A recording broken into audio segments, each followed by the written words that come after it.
Oh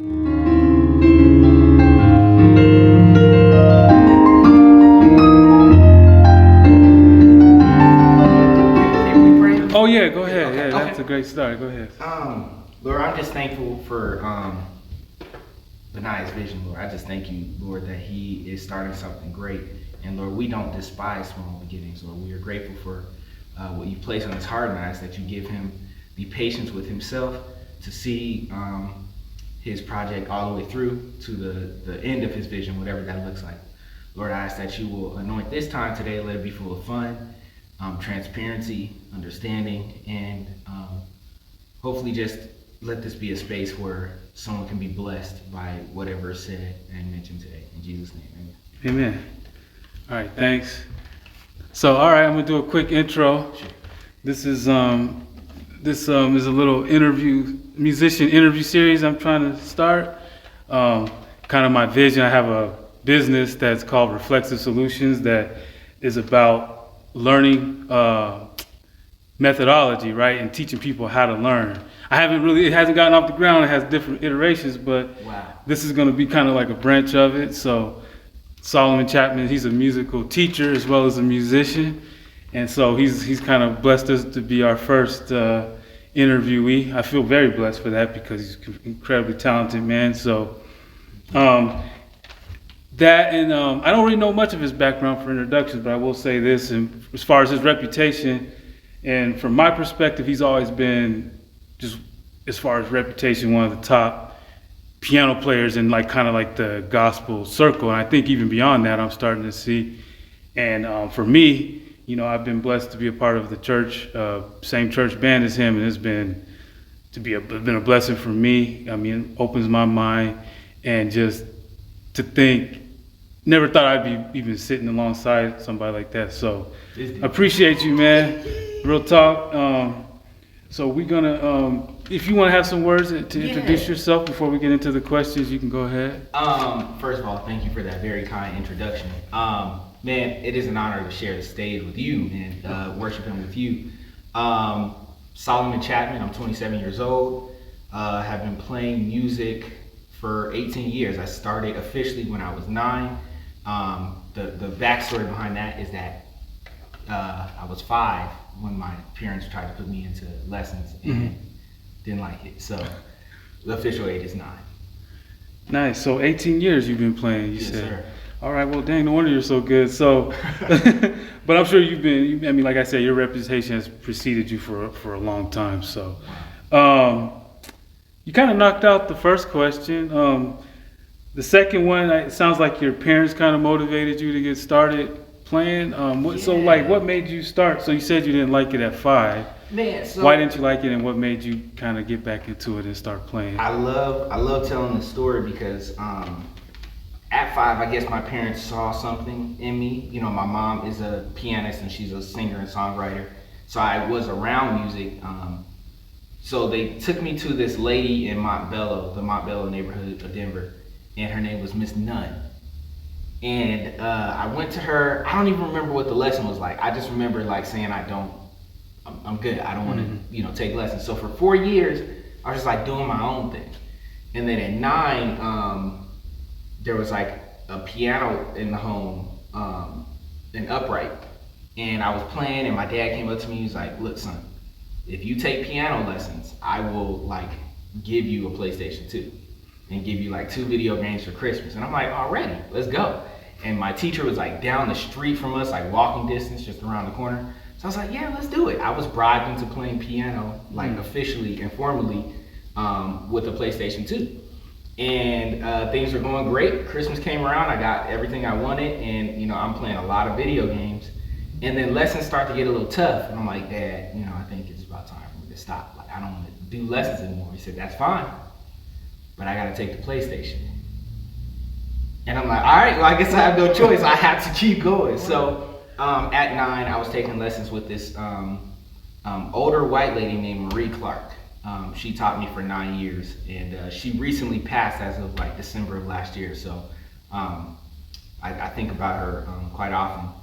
And at the same time, my church was in need of a pianist. The lady who was playing, she just for some reason stopped helping out at the church. So I had to take like these simple concepts that I was learning in these piano lessons that had nothing to do with gospel, and had to find a way to like incorporate them and understand how to play by ear and stuff. But I had sort of like dual training, gospel community training for the ear, and then the classical training to kind of get my chops up and understanding of theory of piano and reading music and stuff. And yeah, that's the background.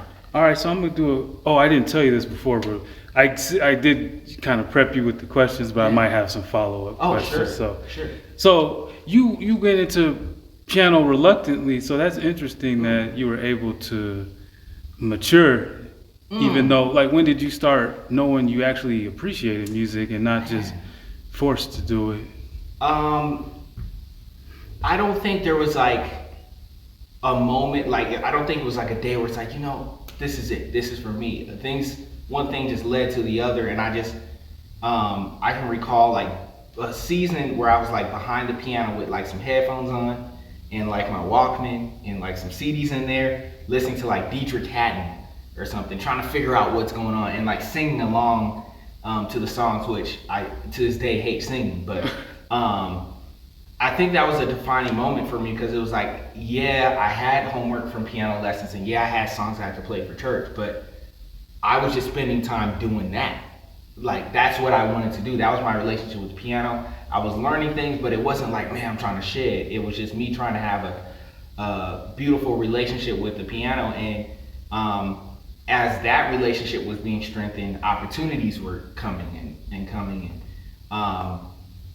I tried to seize as many opportunities as I could in church to just grow, but I knew it got serious when I didn't have time to play video games anymore. Right. Because I was playing music. I guess that was the moment. So that's interesting. So it's safe to say that your initial introduction was classical, right? You said classically trained, so you started out with classical music? Yeah, through Marie Clark, yeah. Wow, that's crazy. So yeah, that's crazy, because to start out, a lot of kids don't stick with music when it's kind of that introduction to it, because it's boring or it's not pop music. Right. And then a lot of people who start out don't end up with that for sort of creativity, which I think is one of the hallmarks of your plan. That's why it kind of is like, wow, you started that way, because we're going to get into that, but we're going to get into that creativity part in a minute. But I do think that's one of the defining characteristics, in my opinion, of your style, is like spontaneous, creative, especially being gospel music. You know what I mean? Like jazz, I haven't seen you in a complete jazz setting before, so I don't know where it goes there, but with gospel, I've heard you do some exciting things. So, man, that's an interesting background, man. So, all right. So just going on, what is your favorite genre of music? We talked about classical, gospel. You have some jazz chops. What's your favorite? What do you like? Man, I gotta admit,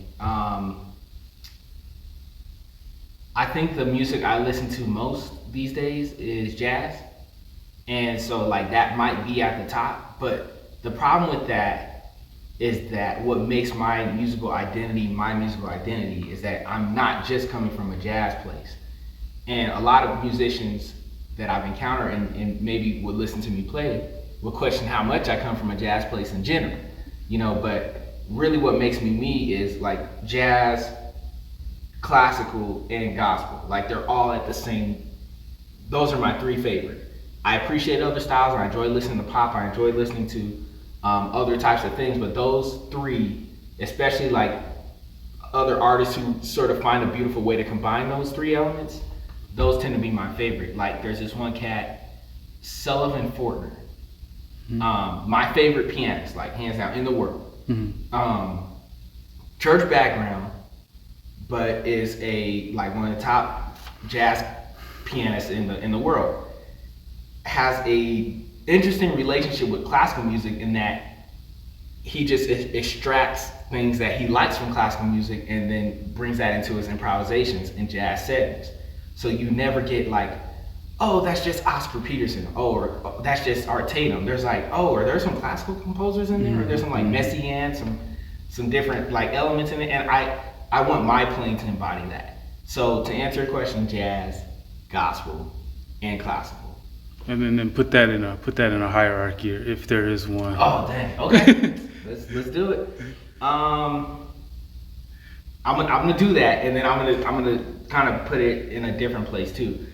I say jazz, gospel, and then classical. All right. Yeah. All right. But what I like from the gospel is the spirit of the music. Like, there's a heart toward God in the music, right? And there's an undeniable, like, emotional attack, like something about that. Like, you have folks who don't come from an educated, well-informed, like scholastic type of musical place, but you feel everything that they do. And a lot of that comes from gospel. From the classical side, it's sort of like the organization of the sounds and the orchestration. I love that. And then jazz for the spirit of improvisation and room to be your own person musically. Right. So yeah, that's a good. I like that because jazz is funny with jazz because it's improvisational, but it's like over the history the improvisation is built. It was going through so many iterations. Right. Like improv maybe used to be in solos, but now there's like people like Bill Evans. There's like harmonic improvisation, which to me is what takes jazz to another level because you're just kind of like, you really got to know what you're doing to understand. Sometimes I don't even know how guys just get in with each other because I'm like, how you know he's about to go there? You know what I mean? But it's just part of what I consider the virtuosity of jazz playing. So, man, that's a good analysis. And I'll say this too. I agree with you, like in terms of you saying how you define your own style. This what trips me out. I'm gonna actually do a follow-up question here before we get to our first interlude. Is like one is being able to blend those styles together and then still sell each individual style. You know what I mean? So it's like when you're playing gospel, it ain't like, oh, this dude's a jazz. Like you were saying, this dude is a jazz. Because I've heard that. You could tell what a guy likes. He likes jazz. It's like we're doing, and it's like, I love jazz, but I like jazz because it's just the most musical form of music. It's almost like blues, which to me was the most musical form of music, and then jazz, and then to me, and before that, obviously classical was the canon, so that was music in a lot of ways. In a lot of ways, it's probably not totally fair to say that, but with that being said, which style do you think you sell the best, and which style do you think you don't sell so well? It's sort of authentically speaking, like if you had it wasn't a mixture gig, it was a gig where the people wanted to hear that style. Right. Which one? And it could be any. It don't even have to be your top three. It could be any style. Like you. Oh man. Okay. Man, I'm just gonna lay it all out for you. So. Right on. To be honest with you, I don't think I'm just now embracing that. Like, okay, gospel. I feel like more than any of the other styles, I feel like that's like the lane where I feel most comfortable, and people don't second guess where I'm coming from. Okay.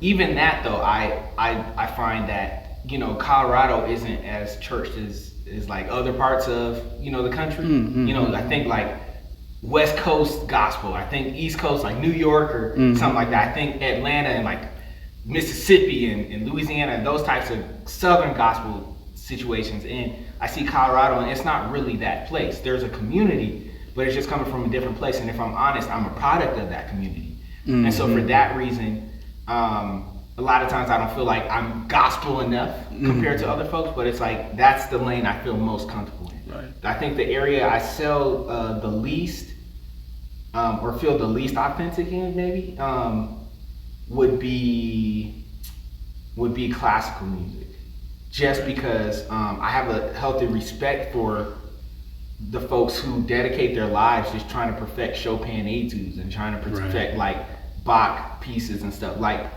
and then there's sight reading. Like the primary way that classical musicians normally engage the music is by reading it.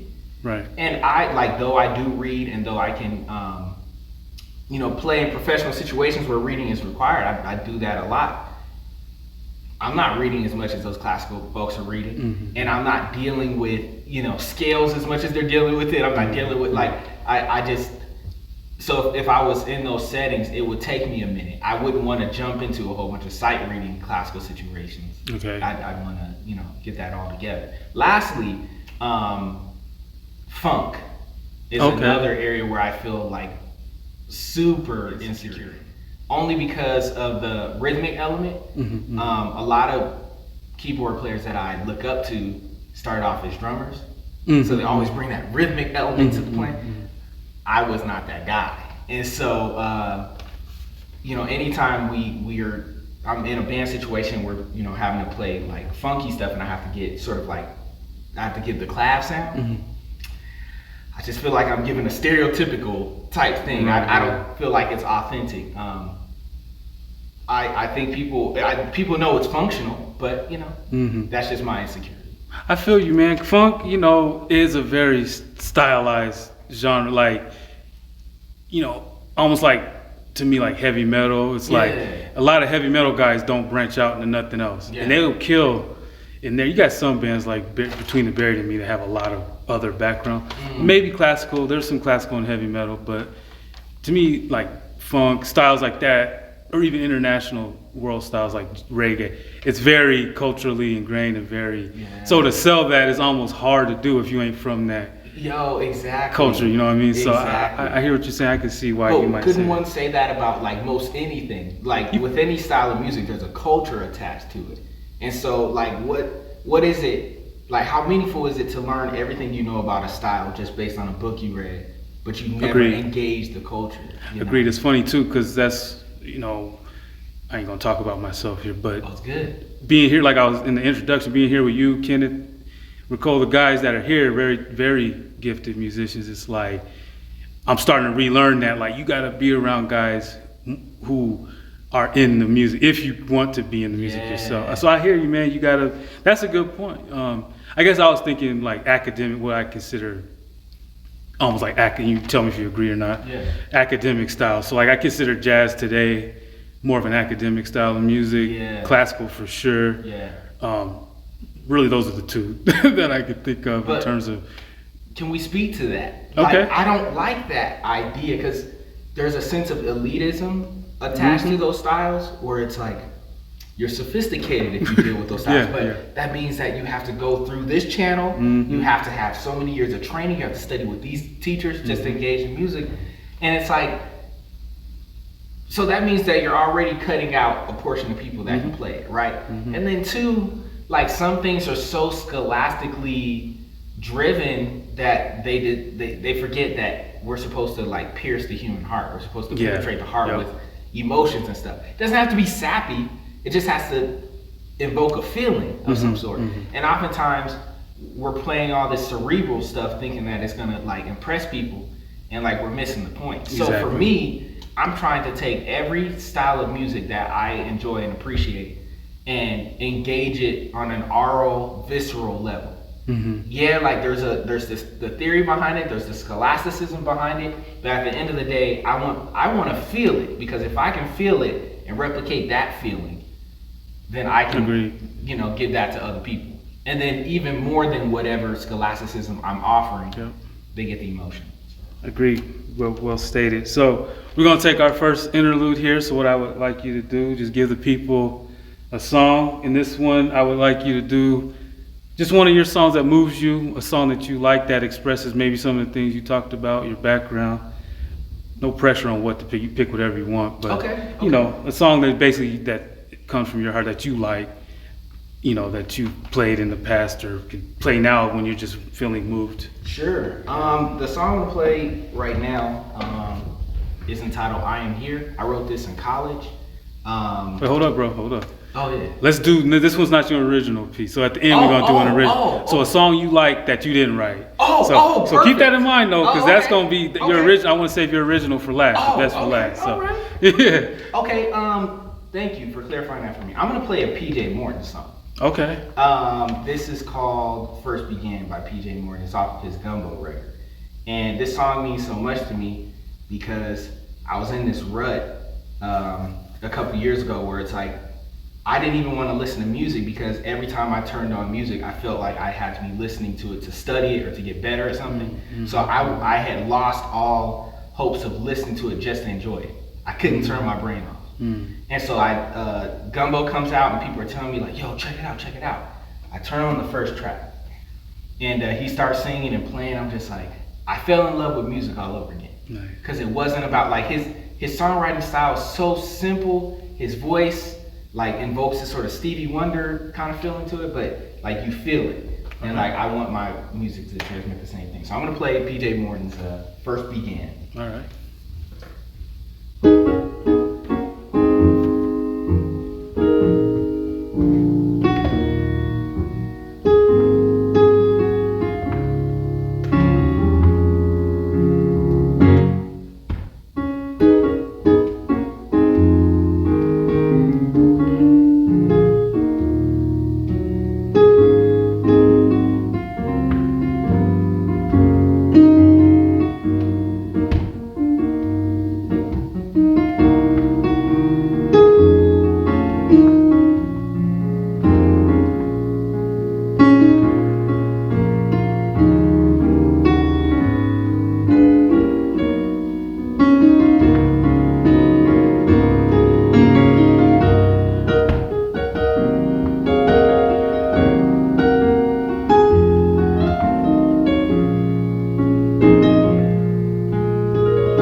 Wow, thanks, man. That was beautiful. That song. I like that. I like that you picked that because that song was it was accessible to like lay people like myself. You know, it is. It wasn't like like all crazy runs. It was like a very accessible song. I understood it, and I think a lot of I think is we're not gonna veer off this direction, but I think a lot of things musicians get wrong when we were talking about cerebral and academic. Yeah. We play music, or musicians tend to play music for each other versus the people who are receiving it, like you were saying, or the people who they didn't go to no Juilliard, or they didn't study, they don't even play an instrument. They just know they know there's something they like about it. So my phone's telling me something, so hopefully we don't get stuck here. Okay, no problem. We got through that song. I was nervous. I was like, don't stop. At least don't stop during the song. But all right, you ready for the next next round of questions? Yes, man? sir. I'm enjoying myself. All right. So this one, okay. So people know I play the guitar. I'm a hobbyist. I'm not an expert by any stretch. So Don't listen. I like to. Part of this is for part of my vision is for guitar players, who want to know how to fit into a band. And the reason I say that, because in my experience, it's hard to fit into a band because with a lot of black music, keyboards is usually center. Drums has a role and bass definitely has a role. Oh, sure. So those three pieces have a place, and then everything else kind of has to fit in, you know what I mean? Would you agree with that statement? In a lot of contexts, absolutely. Now, if the guitar player knows what he's doing, he's going to find his place, obviously. We've talked about this before. But with that being said, when you play with a guitar player, because I'm assuming I'm not the only one you've ever played with. Sure. What do you consider, and this is a rehab, you've heard this question before, what do you consider their job to be? What do you, so that's a two-part question. Okay. A, what are you expecting from them when they're in your band? And then B, and I can repeat this if you need me to after you answer, do you enjoy playing with guitar players? I've heard there's a lot of guitar player memes out there about us, and it's like a lot of musicians don't like playing with us because it's like either we trying to be the shining star, or just different reasons. But Interesting. But anyway, A and B, and you can go ahead. Can I answer the second? Yeah, part go ahead. first? Yeah, I sure. do enjoy playing with guitar players, and I enjoy playing with different types of guitar players. Some folks are shredding, you know, and it's like, man, I gotta practice my skills. When I hear this. And then other folks are like, they don't come from that place. They come from like a soulful place where they got like super clean tremolo, neo soul chords, or they have these like beautiful lines that they play that remind you of like Derek Trucks or somebody. They're just like super soulful, simple, but always just placed right. Like I enjoy playing with guitar players.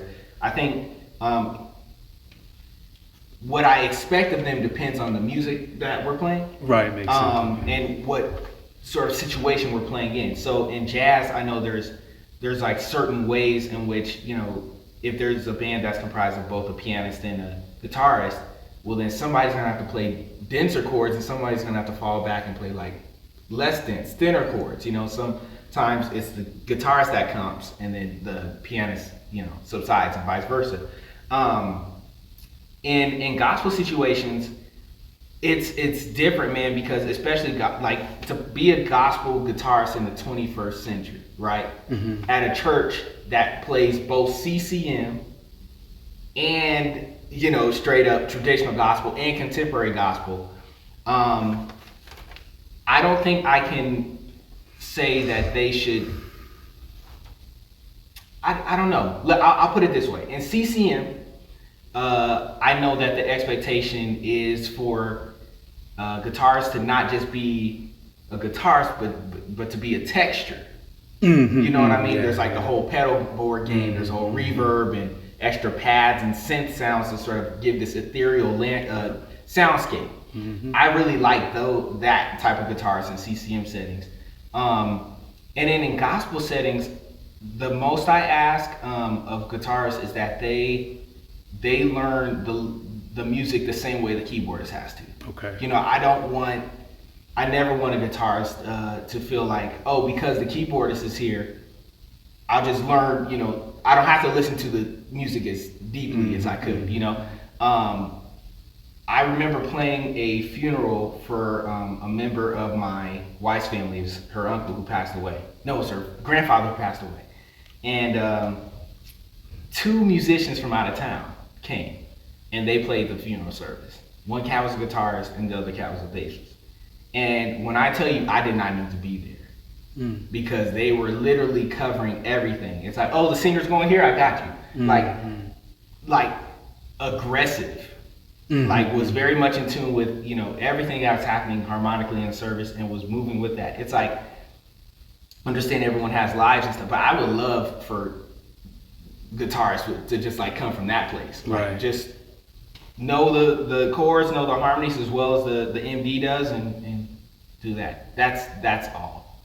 Yeah. Okay. I'm easy. That's I'm gonna tell you, man, that's a lot. You know, I'll speak for the guitar players out there, but you know, in gospel settings, but there's a lot of harmonic movement in gospel sometimes, and it's honestly I don't know if I often hear people. That's something I had to learn, which was you don't just get in and fill in, because a lot of people and I'm still working to overcome that approach of just get in and fill in where you get, because we have a keyboard exactly. I'll tell y'all, he's not lying. I don't think he did it on purpose, but a few times in rehearsal, he would get up and go to the soundboard and leave me stuck. I'm on the spot. I'm like, oh my God, I gotta come better than this, because if he gets up, I gotta make sure it ain't a lag. So he's being honest about that. You know, like, but those situations do come about, you know, and I just know that it only makes us better if we know how to engage in music on that level. But that you brought up an interesting point. The harmonic movements are crazy in gospel music. Yeah, sometimes it's just. But I'm not making excuses for guitar players, because I've heard those kind of guys too who you're like, dang, this guy's on top of it just like a keyboard player, and it sounds good. It don't sound sloppy. So, but I know for us, like you know, us growing musicians, it's just a challenge that you gotta I think, to face Yeah. up to, you know. Yeah. So that was a good answer, man. Can I appreciate talk that. about pet peeves though? Oh yeah, go ahead. Yeah, Is no, that that's okay? good. Yeah, I want to hear that. Pet peeves, because that's them guitar memes that are out there. Yeah, let's hear them. Let's hear them. So, yeah, I'll put it this way. So, there's like jazz, right? There's certain platforms and certain situations in music where no one's asking you to be anything other than you, right? Mm-hmm. But then there's other types of music that I see more as like functional, right? Yes. And so you kind of have to fill that function. So as a keyboardist, if I'm playing a sort of like pop situation, that means that I'm not just playing acoustic piano all the time. I gotta play my synth sounds. I gotta make sure I'm matching the record. I'm playing parts. I'm not even doing a whole bunch of licks and fills and reharms, because that's not what this gig is, right? When it comes to a guitarist, if I'm playing pop or some sort of situation like that with a guitarist, and it's a solo section, I don't want the soloist to come with a like Alan Holdsworth type vocabulary. You know, like no, like give me the pentatonic stuff and give it to me in a way that like give me like that radio sound. And if you don't know what that is, then it's your job to investigate what that is. Yeah. My second pet peeve is when the guitarist is just simply in the wrong key. Yes. Just simply in the wrong, like, and it's one thing like when you know, like, or when you don't know and you like play a couple notes and it's like, oh, that's not right, let me adjust. Cool.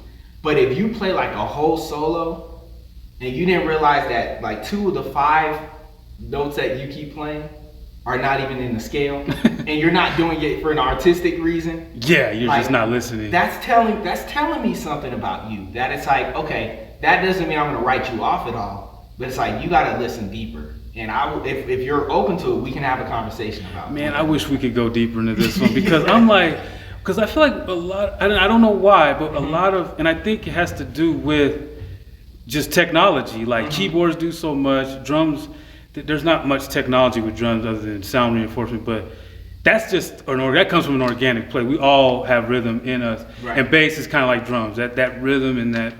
But with guitars, like, where do we fit in? And I feel like guitar players don't listen to everybody. Whereas, and I don't know why, but we tend to not listen to what everybody else is doing. Yeah. We have an idea of what it's going to be, and we go for it. Sure. And I know what you mean, that key.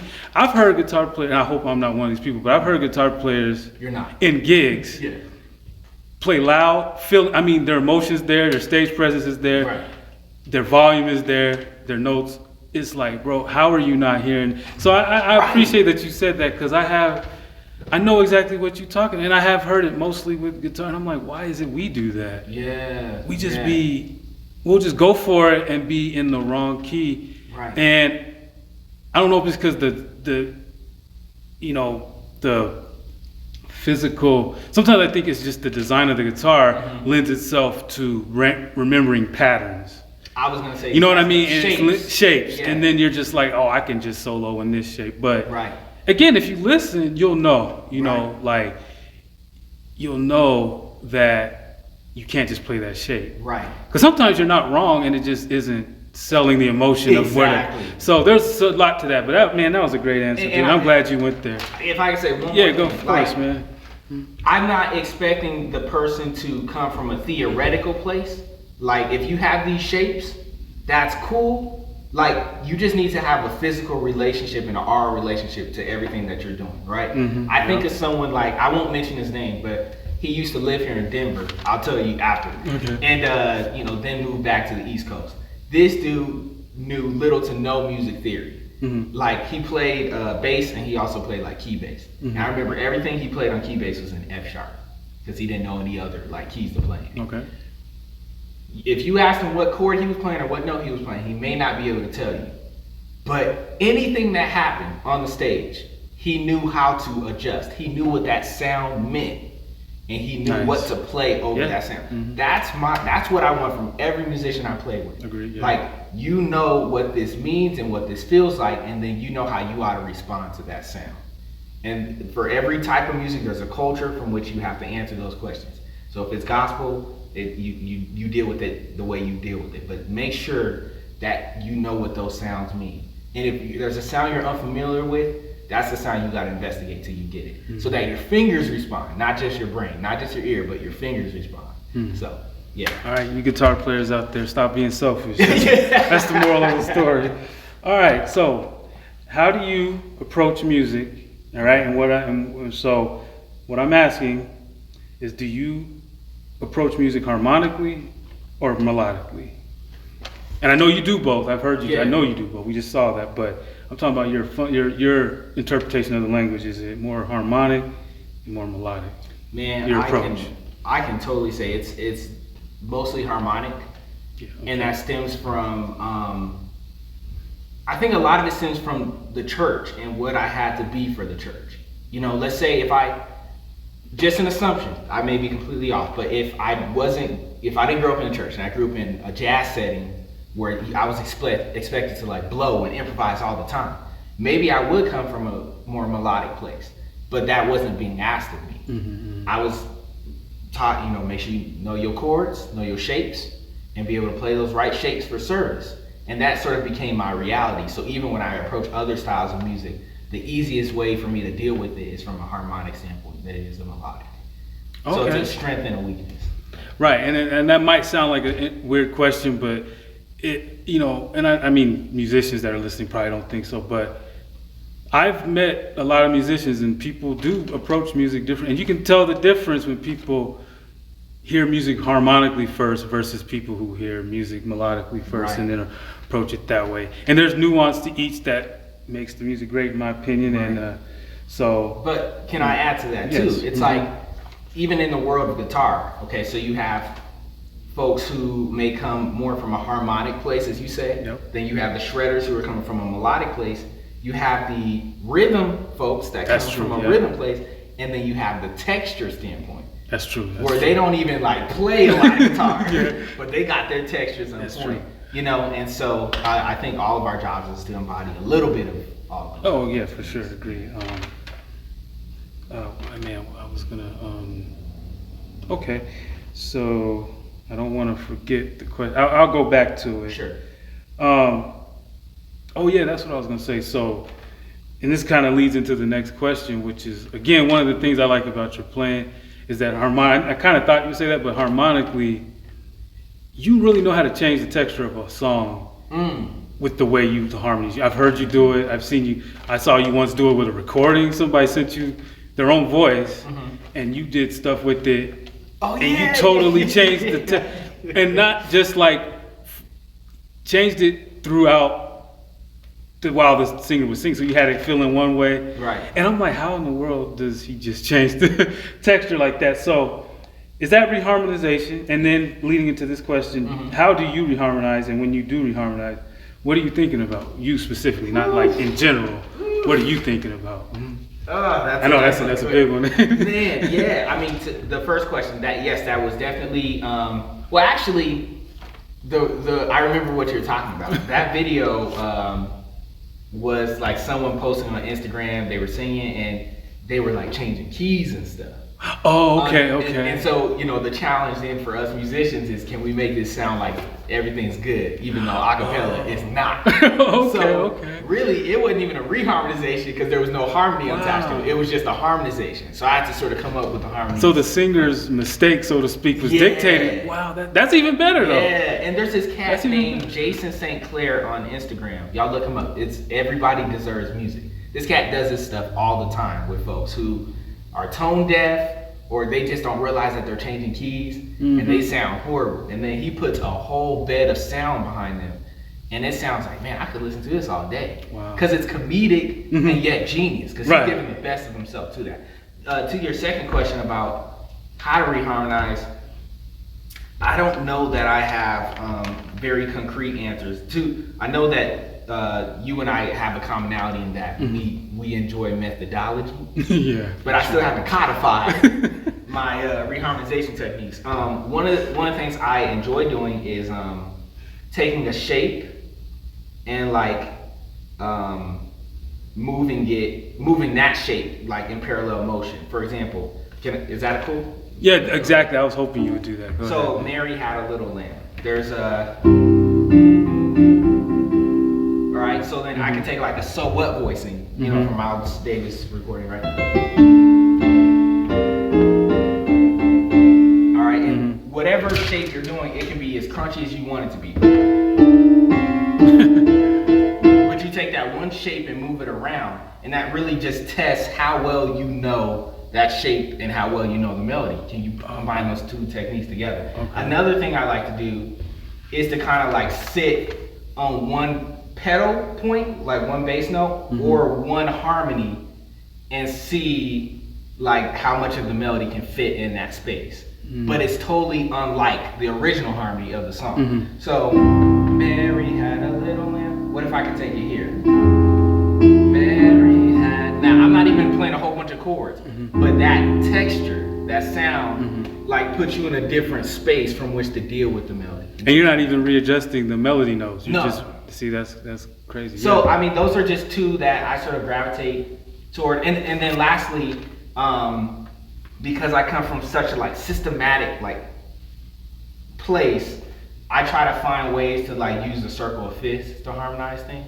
Okay. So like let's say I start on C. I'm gonna go, and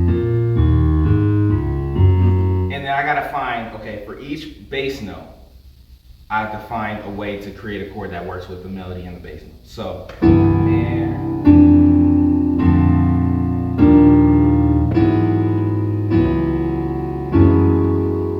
right? And then you can start on different notes and get different texture. I'll start on A flat this time. This will be interesting.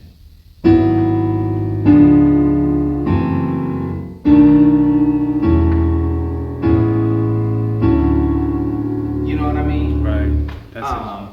It's just interesting that you have an approach, and I know we could do a whole nother interview about just reharmonization, of course, but what I always find about, that's usually the question I ask, is reharmony and outside playing, which we're going to actually get to. And it's just, because that sounds like playing in the cycle of fifths versus like what I, like diatonic playing, which can sound pretty predictable after a while. Sure. Even though it sounds good, it sounds correct, but it starts to sound predictable and a little bit sophomoric. And then the cycle of fifth, which is an approach in itself. So you have a systematic kind of a method, but it starts to make your sound very just spontaneous, which to me, spontaneity makes the music sound more like it's coming from inside you versus I just know how to play this song. So if I could recommend a couple things for folks who are like wanting to deal in the world of like reharmonization, find folks who do it the way you want it done. Like some arranger who wrote a whole bunch of big band charts in 1950s is not going to reharmonize their stuff the way like a gospel musician would in 2020. You know, so do you want like Doobie Powell's reharmonization method? Do you want like Bill Evans' reharmonizations? Do you want like Art Tatum, which is a whole school? You can take the rest of your life trying to deal with Art Tatum and how he reharmonized things. Just kind of find the language in which you want to reharmonize. Do you like subtle stuff, or do you want like blatant, just in your face, obnoxious stuff? Yeah. So that's one. And then two, bring back the spirit of experimentation into reharmonization. So I'll just sum it up in 2 words. What if? Just ask yourself a whole bunch of what if questions. What if I had to harmonize a melody with just 3 voices? So not even a like full chord, just 3 voices. What can I do with that? What if it was just 2? What if I was just providing counterpoint? You know, what if I designated the bass to do like go up by minor thirds every time the chord changed, or every time the melody changes? You know, just to give some interest. Just think of the most outlandish, imaginative type of experiments that you can do, and then like abandon what you don't like and cling to whatever sticks and whatever you do like. All right. And did you want to play an example, or or were you just was that? Yeah, I'm gonna embarrass myself trying to come up with this. Yeah. Let me try something. Okay, because you were doing some cool stuff before we got there. So this is gonna be the bass movement. I'm just gonna go. Mary had a little lamb, and I gotta find the chord that works every time the bass moves. Okay. So.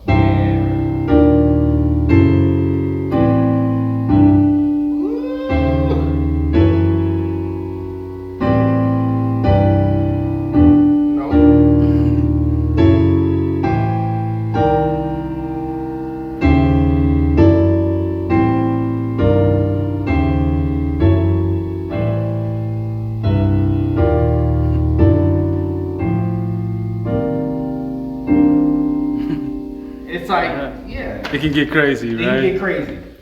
All right, so thank you. And now we're going to do another interlude. So this time, we're going to have you play a song and one that I like. So we're just kind of agreed on Misty. That's one of the jazz tunes I like. Okay. If you can just kind of do your interpretation of Misty. I'd love to.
Man, that was nice, man. I just want to say, great use of dynamics. Now, I don't know if I'm sure that was intentional, but there were some dynamics you put in there that I was like, that's that classical music. You know what I mean? So, Oh, man, that was a great rendition there. So, all right, so we'll get on. This is our last round of questions, and then you kind of touched on this next question. And I'm not sure you even like outside playing. I sent you a video once. You were like, I'm not feeling it. So do you like outside playing? I should start with that. And if you, because now that I think about it, I don't even think I hear you going outside really all that much. Yeah. So do you like, and if you do approach music outside, maybe the context that we play and I don't get to hear it, but how do you play outside? And I know that's similar to the reharmony type. No. conversation, I think it's a beautiful question. I enjoy outside playing like so much. Okay. And I know that there's different approaches to outside playing. Like, are you trying to go outside like McCoy Tyner did, where there's like a minor chord and then he goes to these other pentatonic places and then brings it back? You know, are you trying to go outside like John Coltrane? You know, there's all these different approaches to, you know, outside playing. But truthfully, I don't feel very comfortable playing out because I'm still learning how to play in. You know, that's just for me. Yeah, like I'm gonna play outside and you can't play inside. Exactly. not you, of course. But no, I'm but just no, saying that's people I like feel that way. Like I know that even when it comes to jazz, I can easily play weird things just because I know, okay, well now I'm out. It's different. As opposed to like dealing with the harmony and what it's actually asking you to, you know. Oh, so you're saying almost like cheating, kind of outside can almost be like cheating a little bit. If you're not intentional about it, and if you don't know how to deal with changes as they are. One of my teachers, Peter John Stoltzman, told me that playing outside is just playing in a different key. Okay. And so when he told me that, that really kind of, I think something clicked. Not immediately, but eventually something clicked in my mind that said, I really need to deal with like what it means to play inside, so that even when I go outside, I'm so dialed in out there that I can really back in anytime I want to. Right.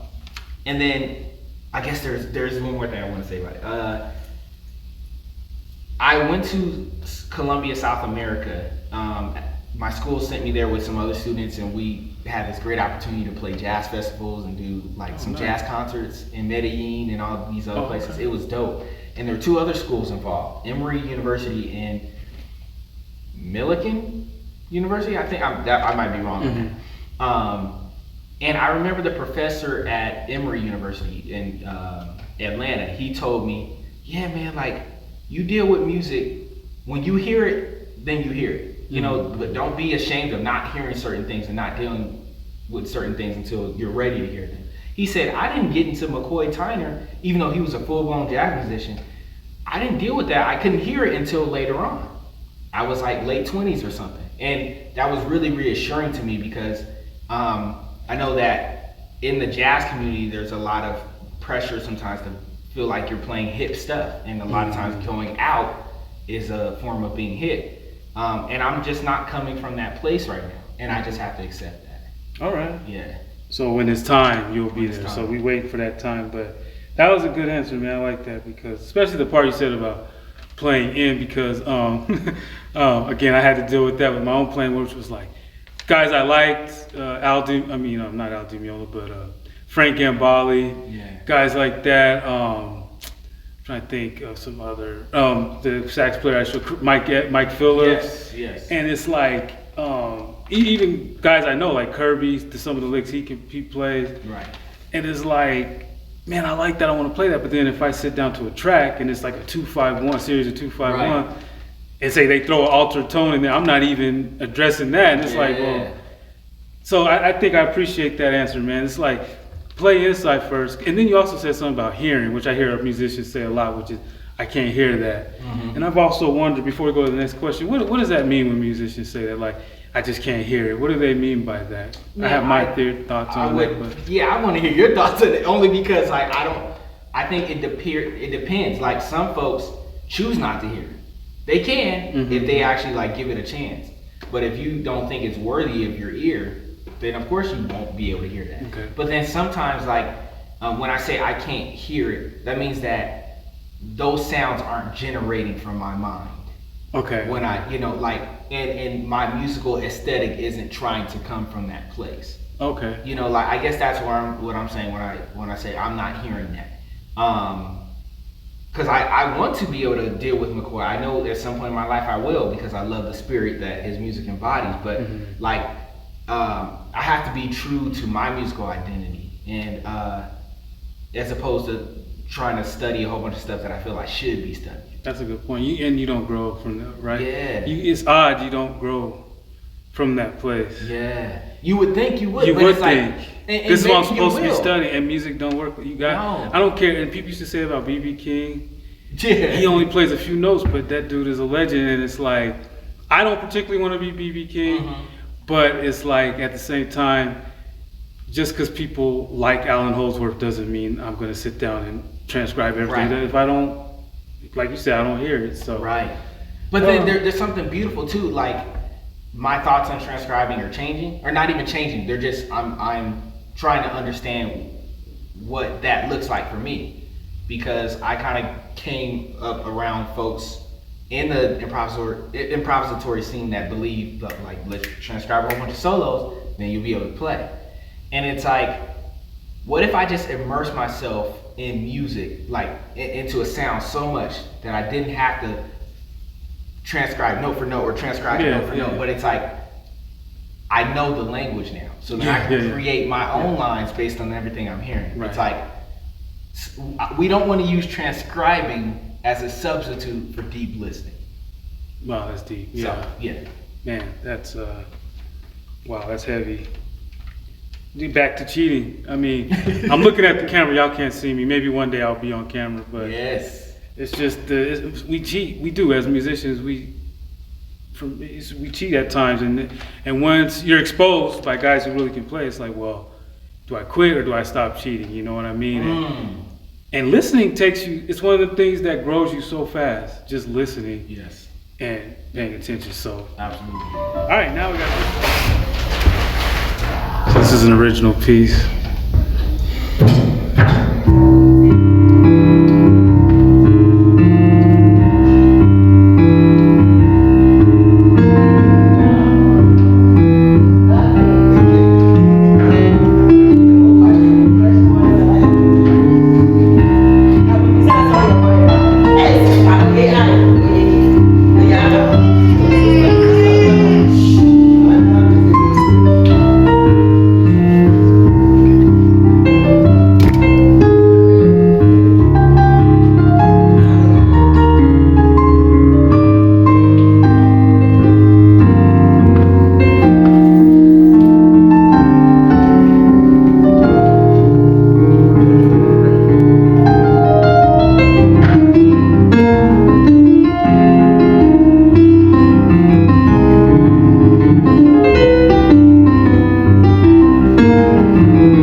Thank you, man. That was great. Appreciate it. All right, so the background's looking, yeah, look at that smile. The background's looking a little different. As you see, we got kicked out of our facility. No, just kidding. We went over our time. That was my bad. I enjoy talking to this man. So we're gonna finish our last few questions outside. Yes, sir. Was that fresh, plein air or fresh, whatever that artistic term is. All right, so, and this one's a little bit. I can't wait to hear the ideas behind this one. But so during the last workshop, this is where we ended.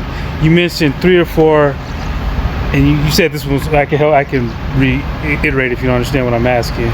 But you mentioned 3 or 4. You called them. I think you said they're responsibilities that every musician should do if they're going to be talking about being in that field. Y'all were talking strictly from a professional standpoint. Yeah. Like if you're talking about you're a professional musician who does this for a living.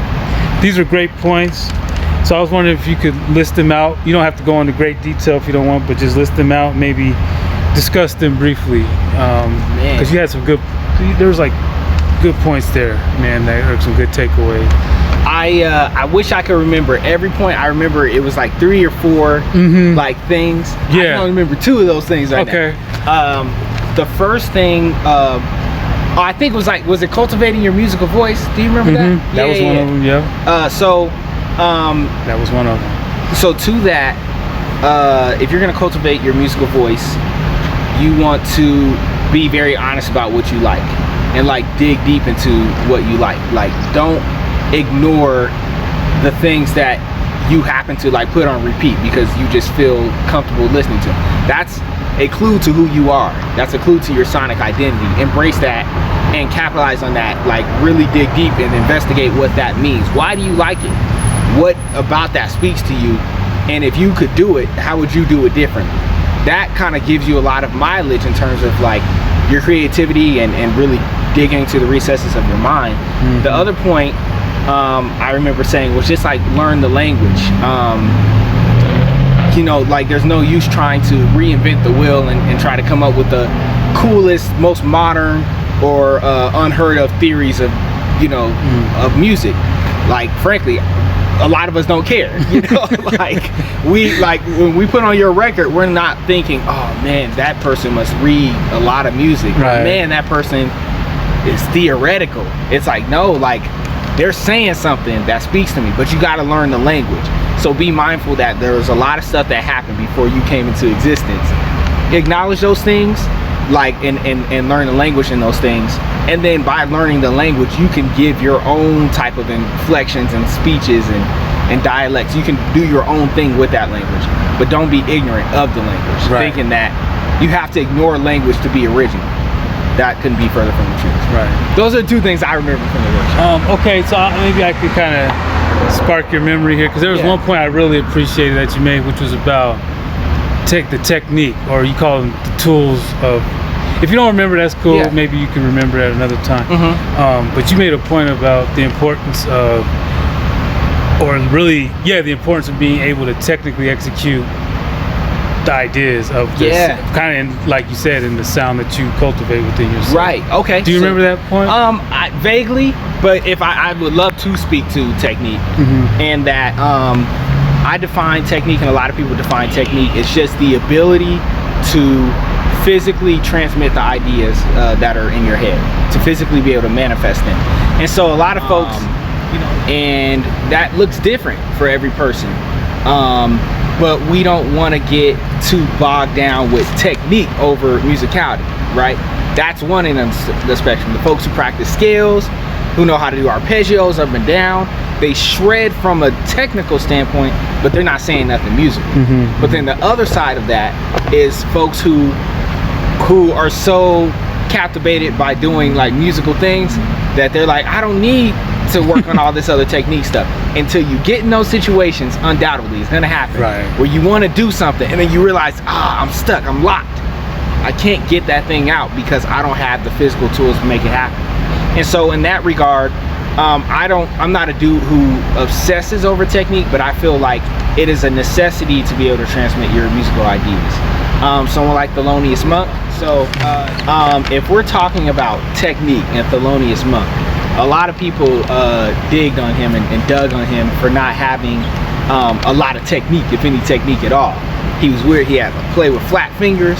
He would do these weird notes. He never did a whole bunch of bombastic arpeggios and stuff, but he had exactly the right amount of technique he needed to transmit his ideas, right? That's not to be used as a cop-out or an excuse for other folks who just want to play more simply. He was deep and complex in his own different way. But all that to say, let's just use technique to like understand the instrument and like deal with the history of your instrument when it comes to technique, and then find out, what do I need to know to say what I need to say. Right on, man. Thank you. Yes, sir. So that was good, man.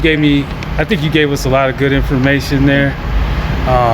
We went through some technical difficulties, but this is our first go around. This is the Reflexive Solutions, I don't know what to call it really, YouTube channel or whatever it grows into, but Soloman Chapman, he's our first interviewee.